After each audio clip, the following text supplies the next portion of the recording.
तो कुछ हम MCQs डिस्कस करेंगे मोमेंट ऑफ इनर्शिया पे। तो यहाँ पे मैंने 4 MCQs लिखे हैं, इसको वन बाय वन हम डिस्कस करेंगे। नंबर फर्स्ट MCQs है जिसमें हमसे कहा जा रहा है कि if mass and radius of a rotating disc and disc is double then moment of inertia about its centre axis increase by a factor of. ठीक है, तो इस केस में हमसे कहा जा रहा है कि अगर हमारे पास एक रोटेटिंग डिस्क हो, ठीक है, इस MCQs को सॉल्व करने के लिए सबसे पहले आपको पता होना चाहिए कि एक डिस्क का जो मोमेंट ऑफ इनर्शिया होता है अबाउट इट्स सेंटर एक्सिस वो बराबर होता है, अभी हमने डिफरेंट बॉडीज़ का मोमेंट ऑफ इनर्शिया कैलकुलेट किया था, वो सिंपली बराबर था 1/2 mr स्क्वायर के। ठीक है, तो यहाँ पे हमसे कहा जा रहा है कि उसका हम मास भी इंक्रीज़ कर रहे हैं और रेडियस जो है वो भी डबल कर रहे हैं। ठीक है, तो सिंपली हम यहाँ पे वैल्यू पुट करेंगे, जो इन्फॉर्मेशन हमें बताई जा रही है 1/2, मास इसका 2 टाइम बढ़ाया जा रहा है तो ये हो जाएगा 2m, और रेडियस जो है इसका वो भी 2 टाइम्स इंक्रीज़ कर रहे हैं यहाँ पे, तो ये हो जाएगा 2r स्क्वायर।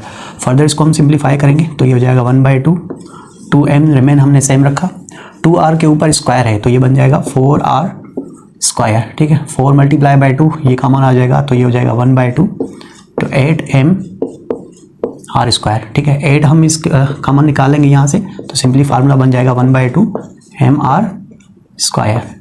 तो 1/2 mr स्क्वायर जो था वो हमारे पास इनिशियल इसका मोमेंट ऑफ इनर्शिया था जब इसका मास m और रेडियस r था, लेकिन जैसे ही हमने इसका मास 2 टाइम इंक्रीज़ किया और इसका रेडियस भी 2 टाइम बढ़ा दिया तो उसकी वजह से इसका मोमेंट ऑफ इनर्शिया यहाँ पे देखिए इंक्रीज़ हो गया है।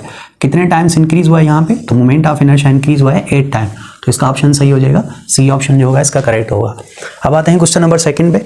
यहाँ से हमें कहा जा रहा है कि a disc and ring of a same mass and radius roll down an incline plane which reach the first at a bottom।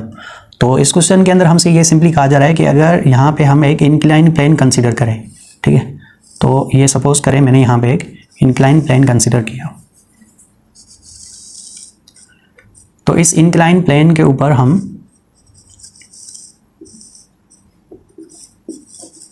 Okay जी, तो यहाँ से हम सेम हाइट से दो हमारे पास रिजिड ऑब्जेक्ट्स हैं, नंबर फर्स्ट है डिस्क, दूसरा है रिंग, दोनों को यहाँ पे हम रोटेट करवाएंगे। ठीक है, अबाउट इस अ कॉमन एक्सिस। तो देखेंगे सबसे पहले नीचे कौन सा यहाँ पे ऑब्जेक्ट पहुँचेगा, तो यहाँ पे अगर हम सबसे पहले डिस्क की बात करें, ठीक है, तो डिस्क जो होगा बेटा उसका जो मोमेंट ऑफ इनर्शिया होता है वो बराबर होता है सिंपली आई बराबर होगा 1/2 mr स्क्वायर के।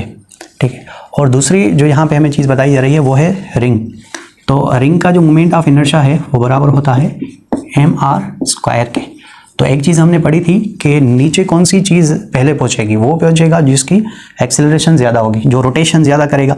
तो रोटेशन डिसाइड करता है मोमेंट ऑफ इनर्शिया। हमें पता है कि मोमेंट ऑफ इनर्शिया जो है बेटा वो इन्वर्सली प्रोपोर्शनल होता है एंगुलर एक्सेलरेशन के, तो जिसकी ज़्यादा एंगुलर एक्सेलरेशन होगी वो सबसे पहले पहुँचेगा। पहले देखिए मोमेंट ऑफ इनर्शिया किसका ज़्यादा है, यहाँ से आप देख सकते हैं जो रिंग है उसका मोमेंट ऑफ इनर्शिया ज़्यादा है एज कम्पेयर टू डिस्क से, तो डिस्क का मोमेंट ऑफ इनर्शिया कम होगा क्योंकि हाफ है इसके कंपैरिजन में। तो सबसे पहले यहाँ पे डिस्क पहुँचेगी, उसके बाद में जो है वो रिंग जो है वो यहाँ पे नीचे पहुँचेगी।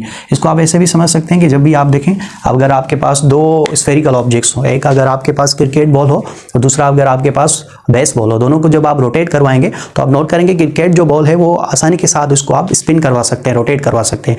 क्यों? क्योंकि उसका जो मोमेंट ऑफ इनर्शिया है वो बहुत कम होता है। क्यों कम होता है? क्योंकि उसके अंदर जो मास की डिस्ट्रीब्यूशन होती है वो इक्वली डिस्ट्रीब्यूट होते हैं, और जब हम बेसबॉल की बात करेंगे उसके अंदर मास की डिस्ट्रीब्यूशन जो है वो एक्सेस ऑफ रोटेशन से बहुत ज़्यादा दूर की जाती है। तो जब एक्सेस ऑफ रोटेशन से डिस्टेंस ज़्यादा हो जाएगा तो मोमेंट ऑफ इनर्शिया बढ़ जाएगा, जिसकी वजह से एंगुलर एक्सेलरेशन जो है वो कम हो जाएगी। तो इसका मतलब ये होगा इस केस के अंदर सबसे पहले जो चीज़ नीचे पहुंचेगी वो होगी डिस्क। ठीक है, तो डिस्क जो है वो पहले पहुंचेगी। यहाँ डिस्क को हम सॉलिड सिलेंडर भी कंसीडर कर सकते हैं। यहाँ पे आते हैं नंबर 3 MCQs पे।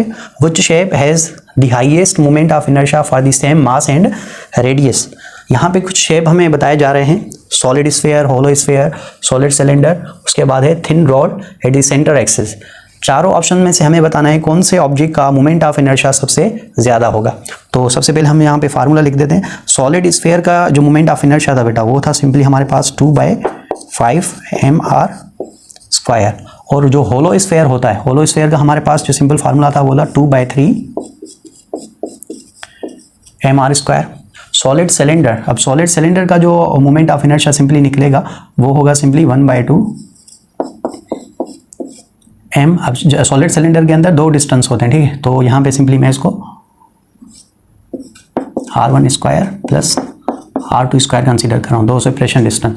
Thin rod about central axis, इसका हमने मोमेंट ऑफ इनर्शिया का फार्मूला पढ़ा था 1/12 ml स्क्वायर, अगर उसकी लेंथ को हम l कंसीडर करें।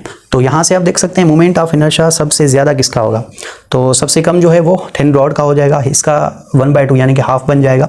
अगर हम इन दोनों को देखें यहाँ पे तो 2/3 जो है और दूसरा है 2/5, तो अगर हम 2/5 की बात करें यहाँ पे तो ये कितना बन जाएगा, ये हो जाएगा 0.4, तकरीबन इतना ही आएगा 0.4 समथिंग। और 2/6 को अगर सिंप्लीफाई करें आप तो ये बन जाएगा 0.6 के करीब आ जाएगा। तो यानी कि जो होलो स्फीयर होगा उसका मोमेंट ऑफ इनर्शिया सबसे ज़्यादा होगा बनिस्बत सॉलिड सिलेंडर, थिन रॉड या सॉलिड स्फीयर से। अब आते हैं लास्ट एमसीक्यूज में। For 2 1 kilogram masses connected by a 2 metre rod, moment of inertia about centre. तो यहाँ से हमें कहा जा रहा है कि हमारे पास दो पार्टिकल हैं जिनका मास जो है वो 1 किलोग्राम हम कंसीडर करें, जिसको हमने एक थिन रॉड के साथ कनेक्ट किया जिसकी लेंथ है 2 मीटर। तो अगर हम उसको कॉमन पॉइंट सेंटर से बीच में अगर हम उसको रोटेट करवाएं तो उसका मोमेंट ऑफ इनर्शिया कितना बनेगा। तो पहले हम इसको डायग्राम के जरिए समझेंगे। सपोज करें ये हमारे पास एक थिन रॉड है, ठीक है, तो यहाँ पे हमने दो पार्टिकल आइडेंटिकली पार्टिकल को कनेक्ट किया है, दोनों का मास हमने सेम कंसीडर किया है। तो पहले वाले एक पार्टिकल का मास भी 1 किलोग्राम और दूसरे पार्टिकल का मास भी हमने 1 किलोग्राम कंसीडर किया। तो ये बन जाएगी इसकी एक्सिस, ठीक है। टोटल जो हमें लेंथ यहाँ पे बताई जा रही है वो है 2 मीटर।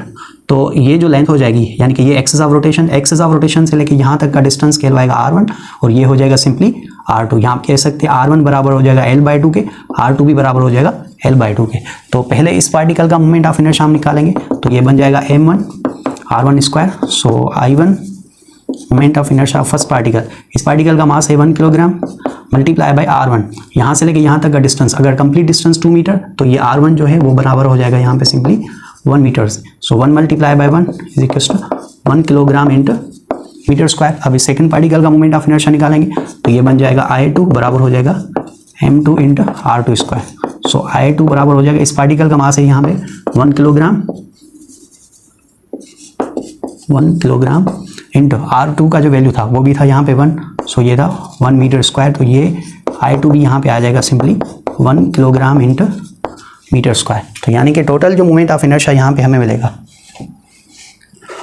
वो बन जाएगा यहाँ पे moment of inertia I1 plus I2। तो पहला मोमेंट ऑफ इनर्शिया था 1 kilogram into metre square, second particle का भी मोमेंट ऑफ इनर्शिया जो हमें मिला है वो है 1 kilogram into metre per second square. दोनों को ऐड करेंगे तो final answer will come out to be 2 kilogram metre square, ठीक है।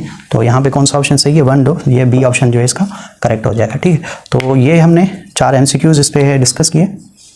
ओके जी, तो आज के लिए सिर्फ इतना ही। होपफुली आज के लेक्चर में मोमेंट ऑफ इनर्शिया से रिलेटेड जितने भी हमने इंपॉर्टेंट क्वेश्चन किए वो आपको समझ में आ गए होंगे। वीडियो अच्छा लगा हो तो लाइक सब्सक्राइब ज़रूर करें और दूसरे फ्रेंड के साथ भी ज़रूर शेयर करें। Thank you so much.